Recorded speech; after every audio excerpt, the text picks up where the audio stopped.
Assalamualaikum warahmatullahi wabarakatuh. Perkenalkan nama saya Diah Ayunafisa dengan NIM 0805 12 8232 8045. Fakultas Matematika dan Ilmu Pengetahuan Alam, Program Studi Ilmu Kelautan Angkatan 2023, kelas A. Di sini saya akan menanggapi respon akhir praktikum dasar-dasar hidrodinamika materi gelombang.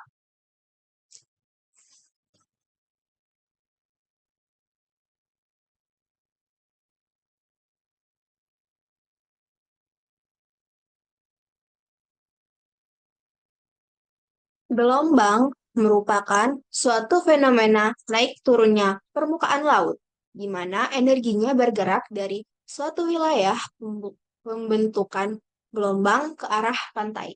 Kata gelombang umumnya digunakan untuk gelombang yang dibangkitkan oleh angin. Gelombang yang dibangkitkan oleh angin terbentuk di perairan dalam, kemudian bergerak ke perairan dangkal yang mengalami deformasi atau refraksi, difraksi, dan refleksi. Dan pada akhirnya pecah di dekat pantai. Parameter gelombang seperti tinggi, periode, sudut refraksi, dan tipe gelombang sangat penting diketahui untuk mempelajari gelombang yang ada di laut. Aktivitas gelombang menentukan transfer sedimen yang terjadi di pantai dan perubahan garis pantai.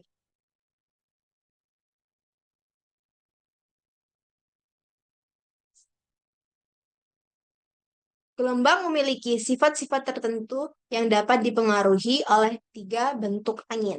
Satu, kecepatan angin. Umumnya, makin kencang angin bertiup, maka makin besar gelombang yang terbentuk dan gelombang ini mempunyai kecepatan yang tinggi dan panjang gelombang yang besar. Dua, ketika angin sedang bertiup tinggi, kecepatan dan panjang gelombang seluruhnya cenderung meningkat sesuai dengan meningkatnya waktu pada saat angin pembangkit gelombang mulai bertiup. 3. Jarak tanpa rintangan ketika angin bertiup atau fetch. Fetch di lautan lebih besar daripada fetch di danau, sehingga panjang gelombang yang terbentuk di lautan lebih panjang hingga mencapai ratusan meter. Klasifikasi gelombang berdasarkan ukuran dan penyebabnya. 1. Riak atau gelombang kapiler.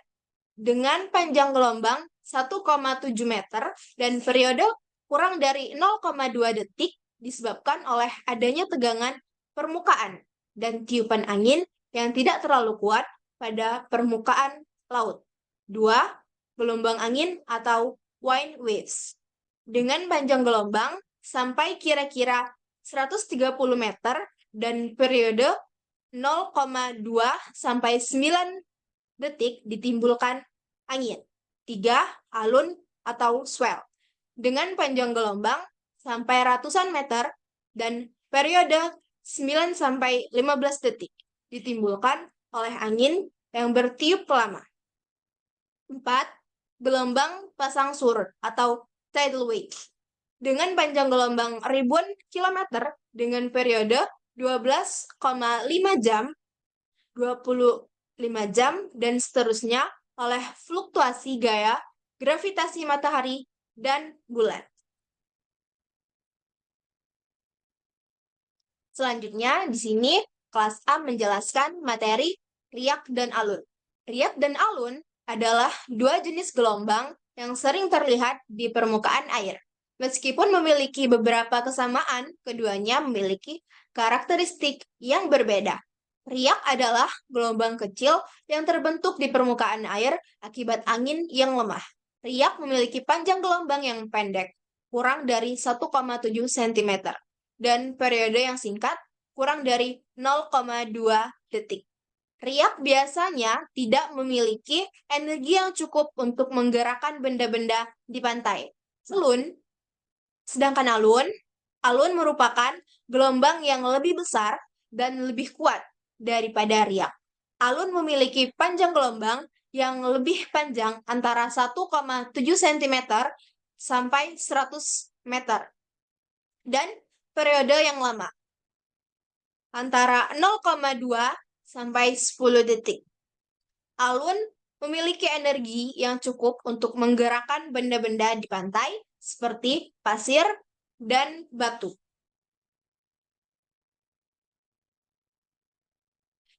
Faktor-faktor yang mempengaruhi riak dan alun. Pertama, kecepatan angin. Semakin kencang angin, semakin besar juga riak dan alun yang terbentuk.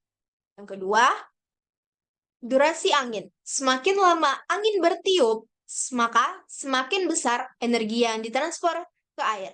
Sehingga riak dan alun yang terbentuk semakin besar. Yang ketiga, fats. Jarak yang ditempuh angin di atas permukaan air tanpa hambatan. Semakin jauh fats, semakin besar energi yang ditransfer ke air. Sehingga riak dan alun yang terbentuk semakin besar. Kemudian, kedalaman air. Semakin dangkal air, maka semakin cepat energi gelombang berkurang. Sehingga riak dan alun yang terbentuk semakin kecil. Dan yang terakhir, bentuk pantai.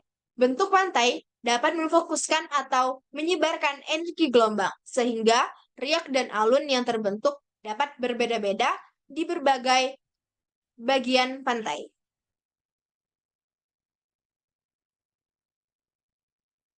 Yang terakhir, itu contoh riak dan alun serta dampaknya. Kalau riak itu seperti gelombang kecil yang terlihat di permukaan kolam renang saat seseorang berenang. Kalau alun, sedangkan alun itu gelombang yang terlihat di pantai saat cuaca cerah. Dampak dari riak dan alun. Kalau riak itu dapat membantu aerasi air yang bermanfaat bagi kehidupan di bawah air. Sedangkan alun itu dapat membantu mengangkut sedimen dan nutrisi di sepanjang pantai. Alun juga dapat menjadi sumber energi untuk pembangkit listrik tenaga gelombang.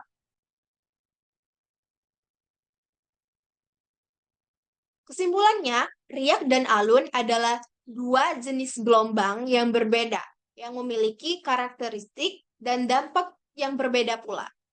Untuk memahami perbedaan dan faktor-faktor yang mempengaruhinya, dapat membantu kita untuk memahami dinamika pantai dan laut.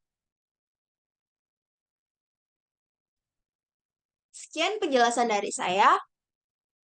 Terima kasih. Wassalamualaikum warahmatullahi wabarakatuh.